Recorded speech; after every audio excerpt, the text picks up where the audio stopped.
The radio operator's hand froze above the transmission key. In front of him, the decoded message sat on the desk, but something about it didn't match the pattern he'd been tracking for the past 6 days. The Japanese task force was 12 hours out from the landing zone. 125,000 Allied troops were ashore with minimal air cover, unloading supplies on exposed beaches. If the Japanese fleet reached them before the defenses were established, the casualties would be catastrophic. The operator looked at the message again. It was routine traffic, standard naval movement reporting. But the call sign was wrong. Not incorrect, just different from what this particular vessel had been using. He had 3 options. He could report it exactly as received and let intelligence officers determine significance. He could flag it as anomalous and request clarification, which would delay its distribution by hours. Or he could make an assumption about what the message was supposed to say and adjust it accordingly. His training told him to never alter intercepts. The standing order was explicit, but his training also told him to recognize patterns, and this pattern suggested an error in transmission, not an error in his reception. Outside, the tropical night was still. The facility hummed with the sound of generators and cooling fans. Other operators worked at adjacent stations, copying their own intercepts, unaware of his dilemma. He reached for a pencil. To understand how this decision changed the course of a battle, we must go back. By the summer of 1944, the Allied advance across the Pacific had developed a rhythm. Reconnaissance identified targets. Naval bombardment softened defenses. Amphibious forces landed.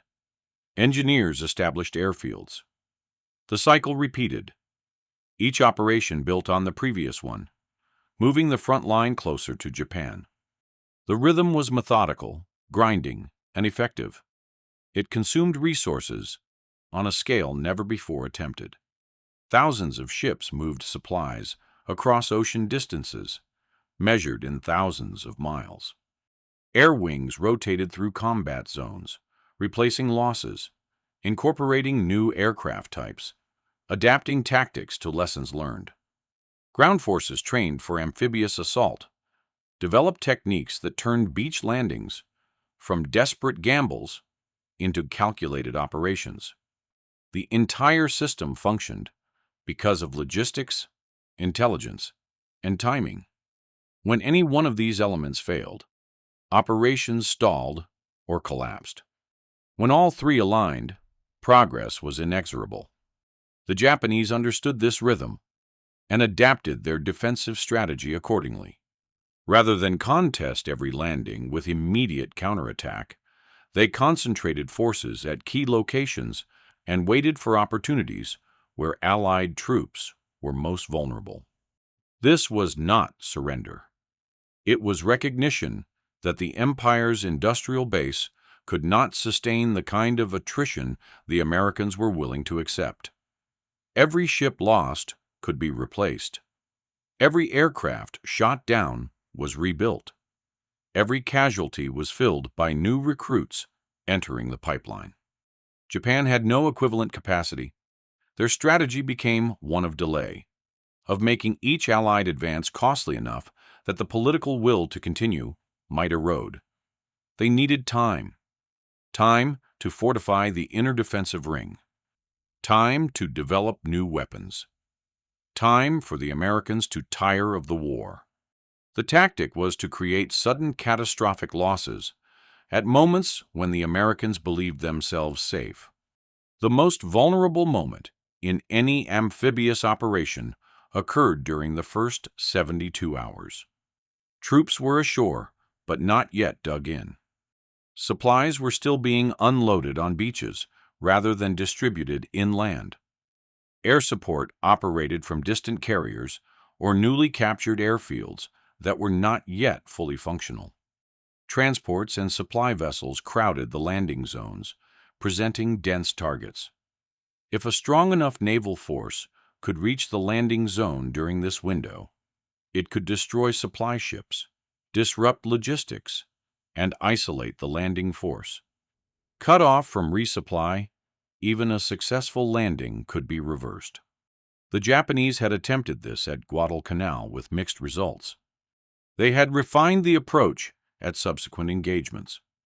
By mid-1944, their doctrine emphasized rapid concentration of available naval forces against landing operations, accepting losses in exchange for the chance to turn a successful landing into a disaster. Allied planners knew this. They allocated resources accordingly, positioning carrier groups to intercept Japanese counterattacks and scheduling landings to minimize the window of vulnerability. But intelligence was imperfect. The Pacific covered millions of square miles. Japanese fleet movements could be concealed by weather, by routing through unmonitored areas, or by maintaining radio silence. Even when Japanese transmissions were intercepted, decryption took time, and interpretation introduced uncertainty. The intelligence apparatus was extensive and sophisticated, but it was not infallible. It depended on networks of intercept stations, cryptanalysts, translators, and analysts working in coordination across multiple time zones. Information moved through layers. An operator intercepted a transmission. A cryptanalyst decoded it. A translator rendered it into English. An analyst interpreted its significance. A briefing officer presented it to commanders. Each layer introduced delay and potential error. The system worked because redundancy caught most errors and because the volume of intercepts allowed patterns to emerge even when individual messages were misunderstood. But the system had blind spots. When a message appeared routine, it received less scrutiny. When a call sign seemed familiar, it was accepted without question. When the pressure of operational tempo pushed analysts to process information quickly, details were overlooked. These blind spots were known, but accepted as inevitable. No system could be perfect. The goal was to be accurate enough, fast enough, often enough. The radio operator, who would disrupt a Japanese task force, was stationed at a signals intelligence facility on Guadalcanal. His name was Petty Officer Second Class Robert Henning, and he had been assigned to intercept and decode Japanese naval communications since arriving in the theater 9 months earlier. Henning's role was straightforward. He monitored assigned frequencies, recorded transmissions, and passed them to cryptanalysts for decoding. Once decoded, the messages went to intelligence officers who analyzed them for tactical significance. Henning was not an analyst. He was not trained in strategic assessment. His job was to copy accurately and move information up the chain without interpretation. The work was repetitive and exhausting. Shifts lasted 8 hours, but concentration was required throughout. A missed transmission could not be recovered. A miscopied character could render a message undecipherable. The environment was not conducive to sustained focus. The facility was a collection of prefabricated buildings erected on a former Japanese airfield. The walls were thin. The tropical heat made the interior stifling despite fans. Insects were constant. Equipment malfunctioned regularly. Vacuum tubes failed. Headphones crackled. Power fluctuations caused receivers to drift off frequency. Operators compensated for these problems through experience and improvisation, but the conditions wore on them. Fatigue was managed through rotation schedules, but there were never enough trained operators. The volume of Japanese communications exceeded the capacity to monitor them all. Choices had to be made about which frequencies to prioritize. Some traffic was never intercepted because no one was listening. But 9 months of monitoring the same frequencies had given Henning something the analysts did not have. He recognized individual operators by their transmission characteristics. Morse code, while standardized, is sent by human hands. Each operator has a rhythm, a spacing pattern, a tendency to favor certain abbreviations. The speed of transmission varies. Some operators send cleanly, with precise spacing between characters. Others are erratic, speeding up and slowing down. Some use standard abbreviations for common phrases. Others develop personal shortcuts. Experienced radio operators could identify each other by these characteristics the way a person might recognize handwriting. In naval communications, this phenomenon was called a fist. Every operator had a distinct fist. Henning had developed the ability to recognize fists without formal training. He simply noticed that certain call signs transmitted with consistent patterns, and others did not.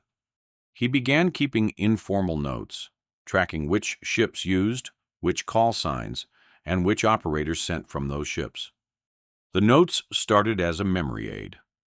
With dozens of call signs to track, Henning found it easier to remember associations if he wrote them down. But over time, the notes evolved into something more comprehensive. He began recording not just call signs, but transmission characteristics. He noted when an operator sent at a particular speed, when they used non-standard abbreviations, when they made consistent errors. He cross-referenced transmissions across dates, looking for patterns. His supervisors did not know about the notes. They would have considered it unnecessary. The cryptanalysts had their own methods for tracking call signs. The intelligence analysts maintained order of battle assessments that placed ships in specific locations. Henning's informal tracking was redundant from an institutional perspective, but Henning found it useful. It helped him distinguish genuine transmissions from errors or interference. It gave him a sense of the network he was monitoring, a mental map of which ships were communicating with which others, and how the patterns changed over time. In late May 1944, Allied forces began preparations for Operation Forager, the invasion of the Mariana Islands. The primary target was Saipan, a heavily fortified island that housed Japanese airfields and served as a central node in their defensive perimeter. Taking Saipan would place American bombers within range of the Japanese home islands and sever communication lines to the south. The strategic importance was clear to both sides. The Japanese would defend Saipan with everything available. The invasion fleet assembled at staging areas across the Pacific. The force included over 500 ships and 125,000 troops. The scale was unprecedented. Transports carried not just infantry, but engineers, construction equipment, artillery, vehicles, ammunition, fuel, and provisions for sustained operations. Hospital ships accompanied the fleet. Repair ships brought workshops and spare parts. Tankers carried fuel for the fleet and for aircraft. Ammunition ships held ordnance measured in thousands of tons. The logistical complexity was staggering. Every item had to be loaded in a sequence that allowed it to be unloaded in the order needed. Medical supplies had to be accessible immediately. Heavy equipment for airfield construction had to be available within the first 24 hours.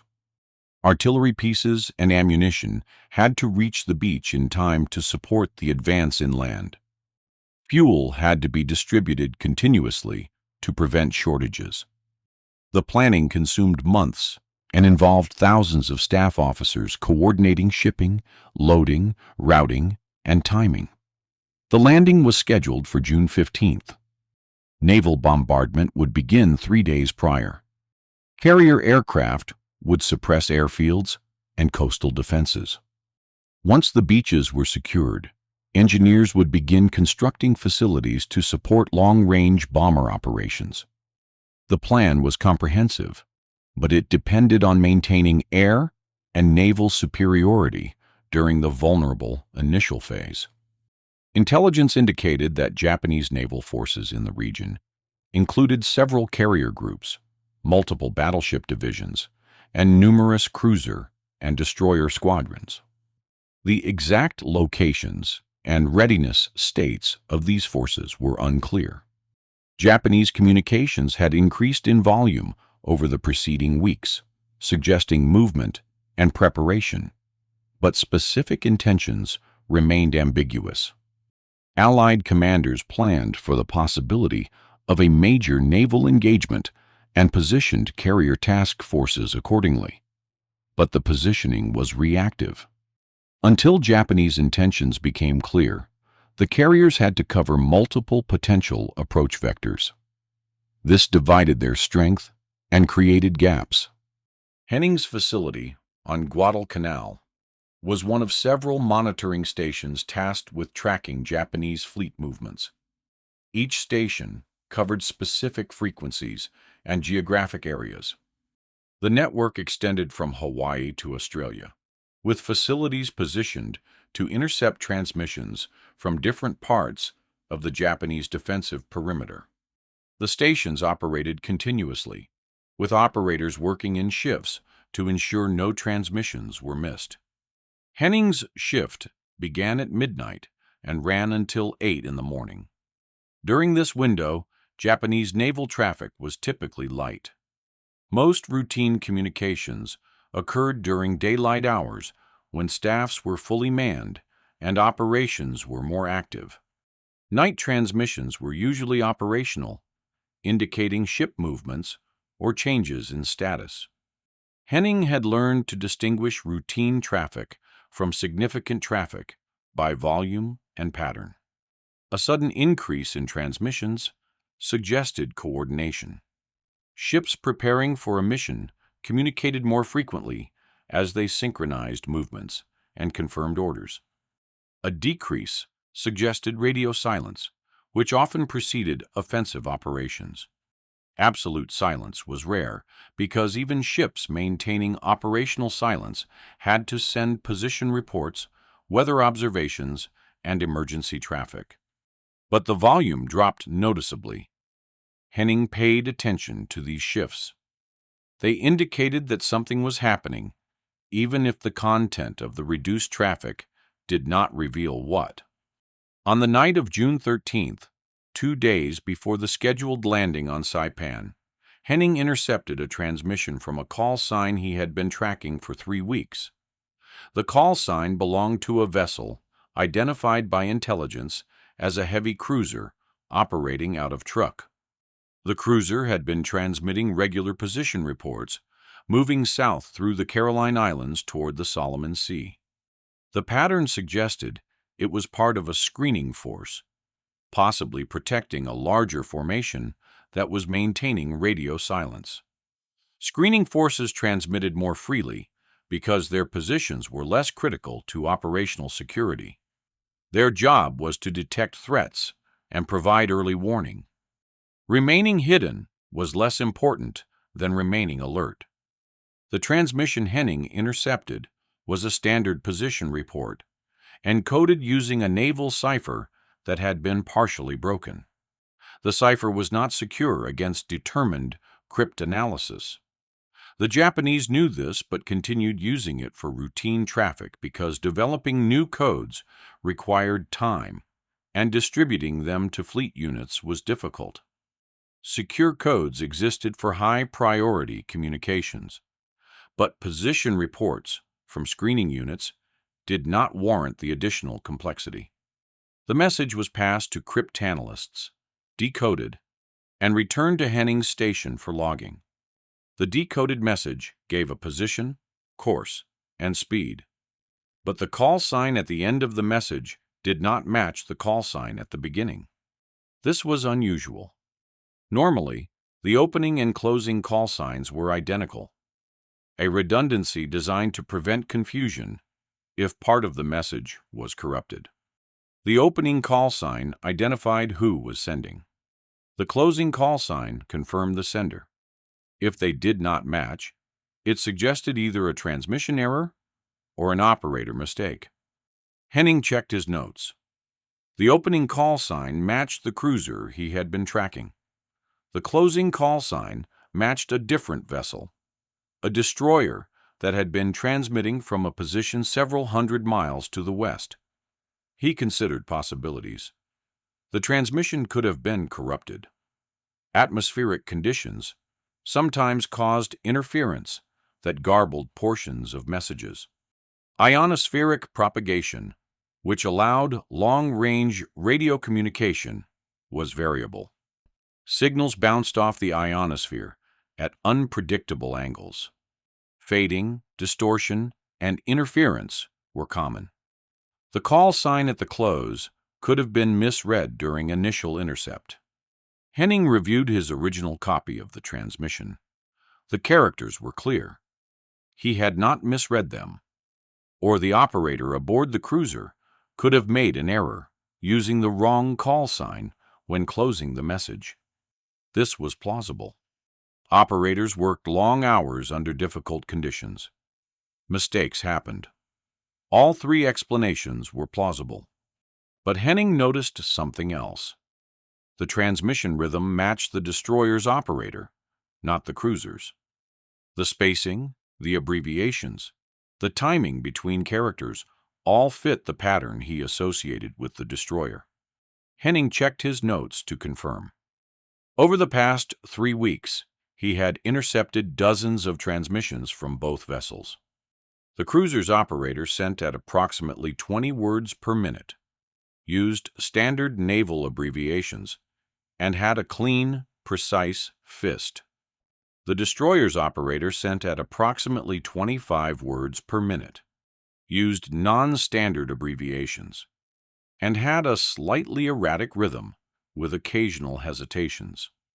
The transmission Henning had just received matched the destroyer's pattern. This suggested that the message had originated from the destroyer, but had been mistakenly prefixed with the cruiser's call sign. If true, it meant the destroyer was not where previous intelligence placed it. It was several hundred miles east, moving on a course that would bring it toward the Mariana Islands. Henning faced a decision. If he reported the message as received, analysts would assume the position referred to the cruiser, because the opening call sign indicated the cruiser. This would be incorrect, but analysts had no reason to question it. The decoded message would be added to the intelligence database. The cruiser's position would be updated on the tracking charts. The destroyer's position would remain unchanged because no message had been attributed to it. The error would be invisible. If he flagged the discrepancy and requested clarification, the message would be delayed while the issue was investigated. Clarification might take hours, or might never come. Japanese ships did not retransmit on request. The intercept station could not ask the Japanese operator to resend the message with the correct call sign. The only way to clarify would be to wait for additional transmissions and see if the pattern resolved itself. In the meantime, the message would not be processed. Valuable information would be held back because of a procedural question. Or he could adjust the message to reflect what he believed it actually said. He could change the opening call sign to match the closing call sign, indicating the message came from the destroyer. This would align with the transmission characteristics he had observed. The position would be attributed to the correct vessel. Intelligence analysts would have accurate data, but it would also mean altering an intercept, which violated protocol. The standing order was clear. Intercept operators were not to interpret or modify messages. Their role was to copy accurately and pass information forward. Any alteration introduced the possibility of error. If the operator's judgment was wrong, The altered message would mislead analysts worse than the unaltered version. The system was designed to separate collection from analysis precisely to prevent this kind of individual interpretation. Henning weighed the options. If he left the message as it was, and his interpretation was correct, intelligence would misplace a Japanese destroyer. That single error might not matter. One destroyer in the wrong location would not change the overall picture. The intelligence system tracked hundreds of vessels. Errors occurred regularly and were corrected when new information arrived. But if the destroyer was part of a task force moving toward Saipan, and if other vessels in that task force were also misidentified, the cumulative error could lead to a significant intelligence failure. Task forces did not move in isolation. They coordinated. If one ship's position was wrong, it suggested that other ships in the same formation were also misplaced. The entire formation could be hundreds of miles from where intelligence believed it to be. That kind of error had consequences. Carriers positioned to intercept one approach vector would be out of position to intercept another. Reconnaissance flights would search the wrong areas. The Japanese task force could reach the landing zone undetected. If he changed the message, and he was wrong, the error would also be his. Analysts would make decisions based on false information. Ships would be positioned incorrectly. Resources would be allocated based on a threat that did not exist where he said it did. If a Japanese attack came from a different direction, Allied forces would be unprepared. The consequences could be severe. But Henning believed he was right. The transmission pattern was clear. He had been monitoring these frequencies for 9 months. He had tracked these specific vessels for 3 weeks. He knew the operators. He knew their rhythms. The message had come from the destroyer, not the cruiser. He was confident. He made the adjustment. He changed the opening call sign to match the closing call sign and noted in the log that the correction was based on observed operator characteristics. He wrote that the transmission fist matched the destroyer's operator, not the cruiser's, and that the closing call sign was consistent with previous transmissions from the destroyer. He submitted the message. The cryptanalyst who received it read Henning's note and flagged the message for supervisory review. This was proper procedure when an operator made a substantive change. The supervisor, a lieutenant who had been in signals intelligence since before the war, reviewed the original intercept, the decoded message, and Henning's note. He called Henning over and asked him to explain. Henning described his tracking system and showed the lieutenant his notes. The lieutenant reviewed the notes, comparing transmission characteristics across multiple intercepts. He asked Henning how confident he was. Henning said he was certain. The lieutenant approved the change and forwarded the message to intelligence. The corrected message reached intelligence analysts within 2 hours. The new position for the destroyer was plotted on the regional chart. Analysts immediately noticed that it placed the destroyer far from its previously estimated location. They cross-referenced other recent intercepts to see if additional vessels had been misidentified. They found 3 more transmissions over the past 48 hours that, when reviewed with attention to call sign discrepancies and transmission characteristics, suggested a pattern. Several vessels believed to be operating near Truk were actually much farther east. One transmission attributed to a light cruiser appeared, upon closer examination, to have originated from a different cruiser entirely. Another transmission attributed to a supply ship had characteristics suggesting it came from a destroyer. The pattern indicated a task force, possibly 6 to 8 ships, moving toward the Marianas on a course that would bring them within striking range of the invasion fleet around June 17th. This was after the initial landing, but during the critical supply phase, when transports would still be unloading, and the beachhead would not yet be fully secured. The task force appeared to include at least 2 cruisers and multiple destroyers. No carriers were identified, but the absence of carrier transmissions did not mean carriers were absent. They could be maintaining strict radio silence. Carriers were high-value units. They transmitted only when necessary and used secure codes when they did. The analysts flagged the assessment as high priority and requested additional reconnaissance. The intelligence summary was updated and distributed to fleet commanders. The information changed the tactical picture. Carrier task forces that had been positioned to intercept threats from the north and west were reoriented to cover an approach from the south.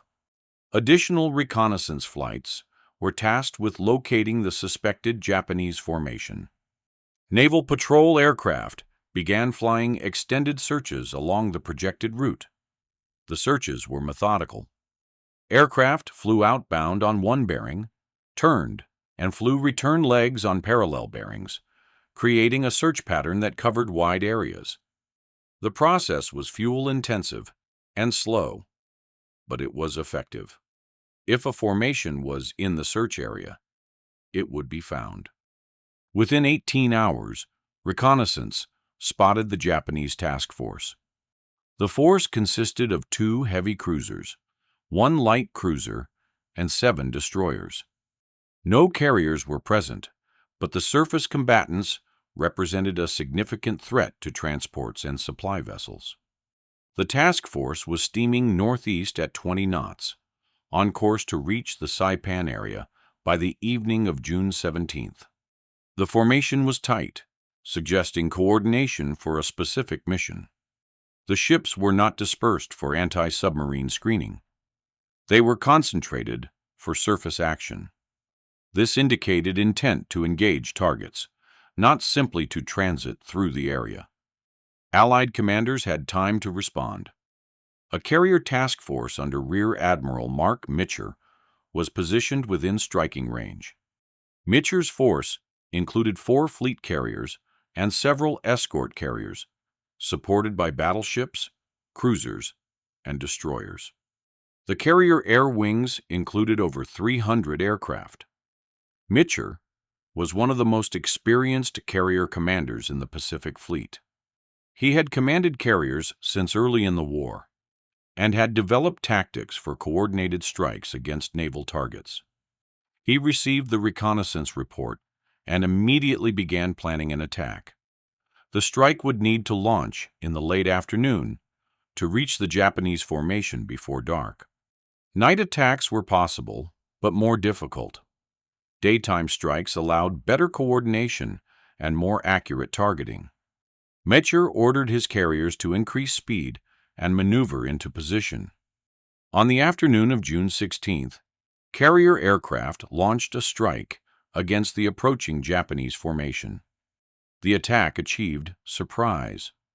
The Japanese ships were not expecting air attack, and their air defense posture was not fully prepared. The formation had been operating under the assumption that they were undetected. They had maintained radio silence. They had routed through areas they believed were not under regular Allied surveillance. They had no indication that their position was known. When the American aircraft appeared, the task force commander realized immediately that the mission was compromised. But there was no time to withdraw. The aircraft were already attacking.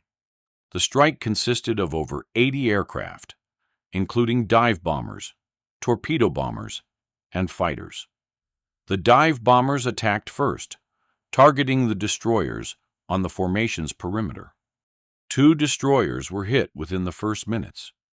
One took a bomb through the deck that detonated in the engineering spaces, killing power and starting fires. The ship slowed and began to list. The second destroyer took multiple near misses that ruptured hull plates below the waterline. Flooding was severe. Both ships would sink within the hour. The cruisers, larger and better armored, were harder to damage, but they were also less maneuverable and presented larger targets. One heavy cruiser took 3 bomb hits. The first struck aft, damaging the steering gear. The second hit amidships, starting fires that spread to ammunition stores. The third struck forward, collapsing part of the bow structure. The cumulative damage was catastrophic. The cruiser lost speed and steering. Fires burned out of control. The captain ordered abandon ship. The light cruiser and the remaining destroyers increased speed and began evasive maneuvers, but the coordinated attack overwhelmed their defenses. Anti-aircraft fire was heavy, but not concentrated enough to break up the attack. Fighters strafed the ships, suppressing anti-aircraft crews. Torpedo bombers came in low, forcing the ships to turn and present their vulnerable sides to dive bombers. The Japanese formation fragmented as individual ships maneuvered independently for survival. The tactical cohesion necessary for their mission dissolved. A second strike the following morning sank another destroyer and forced the task force to abort its approach. The surviving ships turned west and retreated toward Truk. The threat was eliminated. The mission had failed before it began. The immediate result was that the landing on Saipan proceeded without interference from surface combatants. Supplies were unloaded on schedule. Engineers established defensive positions and began airfield construction. By the time Japanese forces could organize another counterattack, the beachhead was secure and air cover was available from land-based aircraft. The operation succeeded. Saipan fell to Allied forces after 3 weeks of intense ground combat. The airfields were expanded, and B-29 superfortresses began operating from them in October. The strategic bombing campaign against the Japanese home islands began in earnest. The capture of Saipan was a turning point. It placed American forces within striking distance of Japan and demonstrated that the inner defensive perimeter could be breached. Japanese civilian and military leaders understood that the war was entering a new phase. But the significance of Henning's decision extended beyond the immediate battle. The corrected intercept had revealed that intelligence was systematically misidentifying Japanese ship positions. The error stemmed from the assumption that call signs were always used correctly. When a message opened with one call sign, analysts assumed that call sign indicated the transmitting vessel. They did not consider that operators might make errors, or that call signs might be reassigned without Allied knowledge. They did not account for the fact that Japanese communications security, while improving, was still imperfect. Operators under stress made mistakes. Encoding officers transposed characters. Radio equipment malfunctioned. The system was not as reliable as the Allies had assumed. Henning's observation that transmission characteristics could identify operators independently of call signs prompted a broader review. Signals intelligence officers across the Pacific were instructed to begin tracking operator patterns. New procedures were implemented to cross-check call signs against transmission characteristics. When discrepancies appeared, messages were flagged for additional review rather than being processed automatically. This reduced the speed of intelligence dissemination, but increased accuracy. Over the following months, dozens of similar errors were identified and corrected. Japanese ship movements that had appeared random or contradictory began to make sense when vessels were correctly identified. The improved accuracy allowed Allied commanders to position forces more effectively, reducing the chance of surprise and increasing the success rate of preemptive strikes. The Japanese, for their part, did not immediately understand why their movements were being anticipated more consistently. They knew Allied intelligence was intercepting their communications. They had changed codes multiple times in response. Security reviews had tightened procedures. Officers responsible for communications, security were under constant pressure to prevent leaks. But they had not considered that individual operator characteristics were compromising their security. The issue was eventually identified in late 1944, when a captured Japanese communications manual was translated. The manual included instructions for standardizing transmission techniques to prevent identification. Operators were told to maintain consistent speeds and use only approved abbreviations. They were warned that individual transmission styles could be recognized by enemy intercept stations. But by then, the Allies had already built extensive databases of operator profiles. Even when Japanese operators attempted to modify their techniques, experienced Allied intercept operators could often still identify them. Subtle characteristics persisted. The timing of breaks between transmissions, the rhythm within character groups, the handling of procedural signals. These elements were difficult to change because they were ingrained through practice.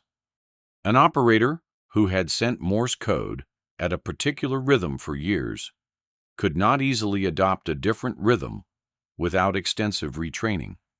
The Japanese attempted such retraining, but the demands of the war made it difficult to implement comprehensively. Operators were needed at their posts. There was limited time for additional training. The advantage persisted through the end of the war.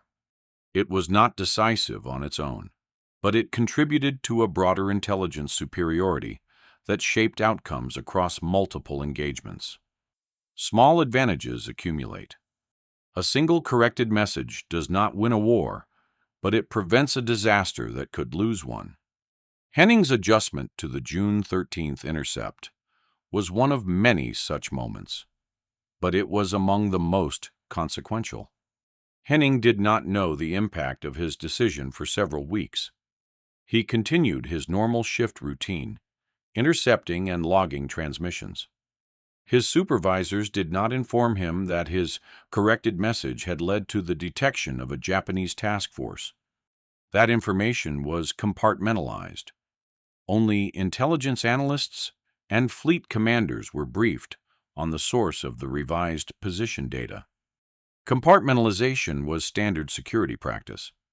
If the Japanese captured an Allied prisoner who knew that transmissions were being successfully decrypted, they would change their codes. The fewer people who knew specific details, the lower the risk.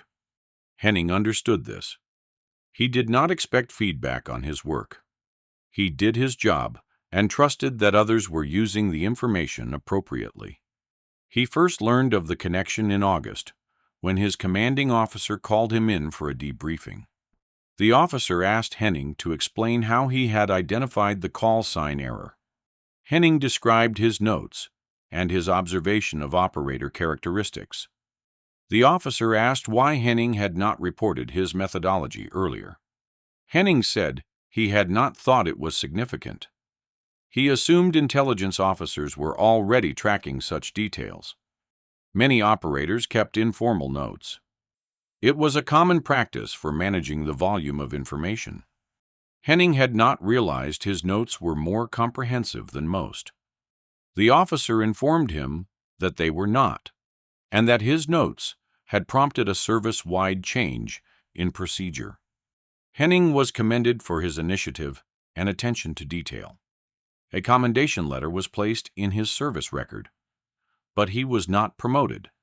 His role did not change. The Navy had strict promotion schedules based on time in grade and examination scores.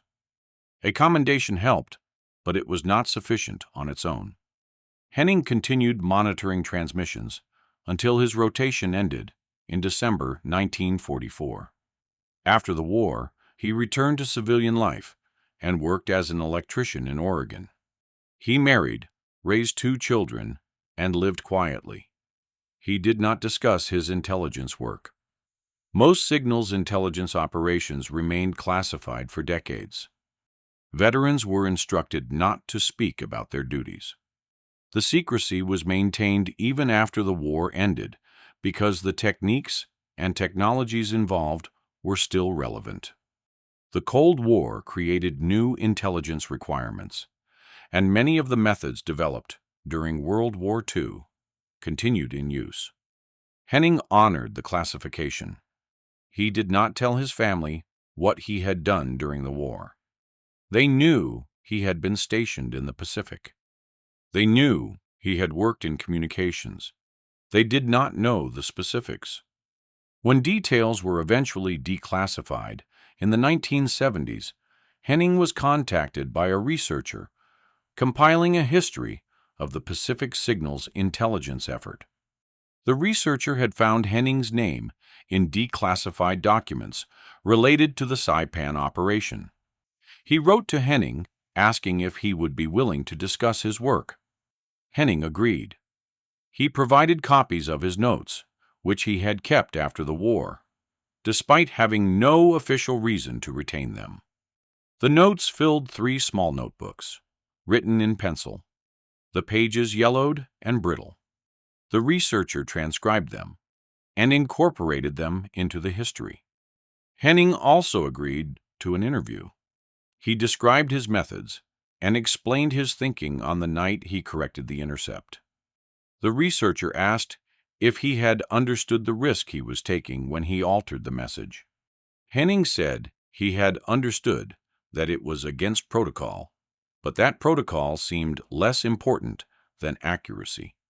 He said he had been confident in his assessment and that confidence had guided his decision. The researcher asked if he had been nervous about potential consequences if he was wrong. Henning said he had not thought about consequences. He had thought about the transmission. He had focused on getting it right. The emotional weight of the decision had not registered at the time. It was only later, after he learned what had resulted from his correction, that he understood the stakes. When asked if he would make the same choice again, he said yes, but that he hoped others would not have to. He believed the lesson was not that individuals should violate procedure, but that procedures should be designed to accommodate observations that do not fit standard categories. Systems needed flexibility. Rigid adherence to rules could be as dangerous as chaos. The balance was difficult, but necessary. The story of Henning's decision is not widely known outside specialized military history circles. It does not appear in most general accounts of the Pacific War. There are no memorials, no dramatic retellings, no films. This is partly because signals intelligence work was classified for so long that the participants could not speak about it, and partly because the work itself does not lend itself to dramatic narrative. Henning sat at a desk. He listened to radio transmissions. He noticed a discrepancy. He made an adjustment. The drama lies not in action, but in consequence. The adjustment prevented a Japanese task force from reaching a landing zone where 125,000 Allied troops were exposed. If the task force had arrived undetected, the results would have been catastrophic. Supply ships, unarmored and carrying volatile cargo, would have been destroyed. Ammunition stores on the beaches would have exploded. Fuel dumps would have burned. Troops ashore would have been cut off from reinforcement and resupply. Medical facilities would have been overwhelmed. The landing, which succeeded, might have failed. Units forced to withdraw from a landing suffered disproportionate casualties. The process of re-embarking under fire was chaotic and deadly. Equipment had to be abandoned. Wounded could not always be evacuated. The strategic timeline of the Pacific War could have shifted. Subsequent operations scheduled for July and August might have been delayed. Resources allocated to those operations might have been diverted to relieve Saipan. The momentum of the Allied advance, carefully sustained through continuous operations, could have been disrupted. All of this hinged on a decision made by a petty officer who believed a call sign was wrong. Whether Henning deserves recognition depends on how we value contributions that prevent disasters rather than achieving victories. The troops who landed on Saipan were never in danger from the task force because the task force never arrived. They did not know they were saved. They faced other dangers. Japanese defenders fought with determination. Casualties were heavy. The battle for Saipan cost the lives of 3,000 American servicemen and wounded over 10,000 more. Japanese military casualties exceeded 25,000, and civilian casualties, including suicides driven by propaganda, were estimated at over 10,000. The battle was brutal, but it was not compounded by a naval disaster. The supply lines remained intact. The wounded received medical care. Reinforcements arrived. The operation proceeded according to plan. The commanders who positioned the carrier groups to intercept the Japanese force acted on intelligence that they assumed was accurate. They did not know that accuracy depended on one operator's judgment. They made sound tactical decisions based on the information available. Their success was attributed to good planning and effective execution, which was correct. But the planning depended on intelligence, and the intelligence depended on Henning. His contribution was invisible to nearly everyone it affected. This is common in intelligence work. Success is measured by what doesn't happen, and what does not happen is easily overlooked. The tactical details of the intercepted task force are worth examining. The force had been assembled in response to intelligence reports indicating the Saipan landing. Japanese commanders understood they could not prevent the landing, but they believed they could disrupt it sufficiently to force a withdrawal or delay the establishment of air bases. The plan was to approach under cover of darkness, launch a surface bombardment of the beachhead and supply ships, and withdraw before dawn. The timing was calculated to minimize exposure to Allied air power. The ships would arrive after sunset, conduct the bombardment during the night, and be beyond effective air range by sunrise. The ships carried primarily high explosive shells rather than armor-piercing rounds, optimized for use against unarmored transports and supply dumps. The cruisers had loaded extra ammunition for their secondary batteries, which had higher rates of fire. The destroyers carried additional torpedoes. The force was not designed to engage Allied warships. It was designed to destroy logistics. If successful, the attack would have set back the Saipan operation by weeks. Engineers would have lost equipment. Bulldozers, graders, concrete mixers, all the heavy machinery needed to construct airfields would have been destroyed or damaged. Supplies would have had to be replaced. The logistics network would have needed time to organize replacement shipments. Troops would have been forced into defensive positions while new logistics were organized. Ammunition rationing would have been necessary. Casualties would have increased as units found themselves without adequate fire support. The delay would have given Japanese forces time to reinforce and fortify. Troops and supplies that had been allocated to other operations might have been diverted to Saipan. The entire strategic calculus would have shifted. Subsequent operations, scheduled for July and August, would have been postponed. The strategic timetable, carefully constructed to maintain momentum, would have been disrupted. The Japanese understood this. They were not attempting to win the battle for Saipan. They were attempting to win time. Time to prepare defenses elsewhere. Time to negotiate a more favorable settlement. By mid-1944, few Japanese commanders believed outright victory was possible. The industrial disparity was too great. But they believed that if the cost of continued advance became high enough, the Americans might accept a negotiated peace that left Japan with some of its conquests. Every delay in the Allied advance was valuable. Every costly battle increased the political pressure in the United States to end the war. The task force represented a calculated gamble. The ships involved would likely be lost, either to air attack during the approach or to superior Allied naval forces during withdrawal. But if the gamble succeeded, the trade would be worthwhile. 2 cruisers and 7 destroyers in exchange for weeks of delay and thousands of tons of destroyed supplies represented an acceptable cost. The Japanese made this calculation explicitly. Records recovered after the war show that the task force commander, Rear Admiral Shunji Isaki, was briefed on expected losses and accepted them. His orders were to reach the landing zone, inflict maximum damage, and withdraw if possible. Survival was secondary to mission completion. Isaki was an experienced officer. He had commanded destroyers in the early Pacific campaigns and had been promoted based on competence and aggressive tactics. He understood the odds.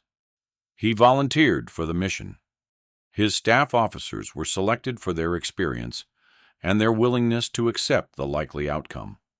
This was not a suicide mission in the formal sense. The Japanese did not order their men to die without purpose, but it was a mission where survival was unlikely, and everyone involved understood that. The task force never had the opportunity. The carrier strike on June 16th eliminated its combat capability before it could engage. The 2 destroyers sunk in the initial attack were the force's primary anti-aircraft escorts.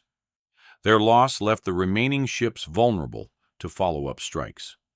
The damaged cruiser had been the force flagship, carrying Isaki and his staff. When it was forced to withdraw, command fragmented. The remaining ships lacked coordination, and their morale was degraded. The decision to abort was not difficult. The mission had depended on surprise and concentrated strength. Both were lost. Continuing would have resulted in the destruction of the remaining ships without achieving the objective. The withdrawal was sound tactics, but it meant the gamble had failed. Isaki transferred his flag to one of the surviving destroyers and ordered the retreat. The task force reached Truk 3 days later. Isaki was not relieved of command. Japanese naval culture did not punish officers for missions that failed due to enemy action. But Isaki was not given another significant command. He spent the remainder of the war in staff positions. He survived the war and returned to Japan. He died in 1968 without having spoken publicly about the failed mission. The Japanese did not attempt a similar operation again during the Saipan campaign. They concluded that the Allies had advance warning, though they did not determine the source. Several explanations were considered. Reconnaissance aircraft might have spotted the task force. A submarine might have detected it. A spy network might have provided information. The possibility that communications had been compromised was considered but not pursued vigorously. The Japanese knew the Allies were intercepting transmissions, but they believed their codes were secure enough to prevent real-time decryption. They did not realize that even partially broken codes, combined with traffic analysis and operator identification, could provide actionable intelligence. Subsequent task force operations were planned with the assumption that movements would be detected, and tactics were adjusted accordingly. Ships were routed through areas with more weather cover, using storms and cloud banks to avoid aerial reconnaissance. Radio silence was enforced more strictly. Transmissions, when necessary, were kept as brief as possible and used the most secure codes available. These adjustments reduced the intelligence available to Allied intercept stations, but they also reduced Japanese operational flexibility. Strict radio silence made coordination more difficult. Ships operating independently could not respond quickly to changing conditions. If one ship in a formation encountered a problem, informing others required breaking silence or using signal lamps, which had limited range. The trade-off was necessary, but it imposed costs. Task forces became less cohesive. Tactical opportunities were missed because commanders lacked information. The cumulative effect was to reduce the effectiveness of Japanese naval operations, even beyond the losses they suffered in combat. Henning's role in this chain of events was small, but critical. He did not plan the carrier strike. He did not position the task forces. He did not make strategic decisions. He corrected a call sign based on observed transmission patterns. But that correction provided the information that enabled all subsequent actions. This illustrates a fundamental characteristic of intelligence work. Small inputs can produce large outputs if they occur at critical points in the decision chain. A single accurate data point, delivered at the right time to the right analyst, can change the course of a battle. Conversely, a single error can cascade through the system and produce catastrophic misjudgments. The system is designed to minimize error through redundancy and cross-checking, but it is not immune. Human judgment remains a necessary component, and human judgment is variable.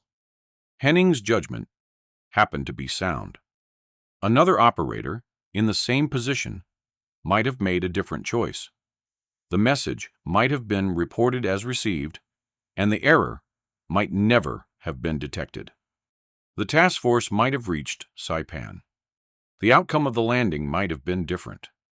These counterfactuals are speculative, but they highlight the role of contingency in historical events. What happened was not inevitable. It depended on decisions made by individuals whose names are mostly forgotten.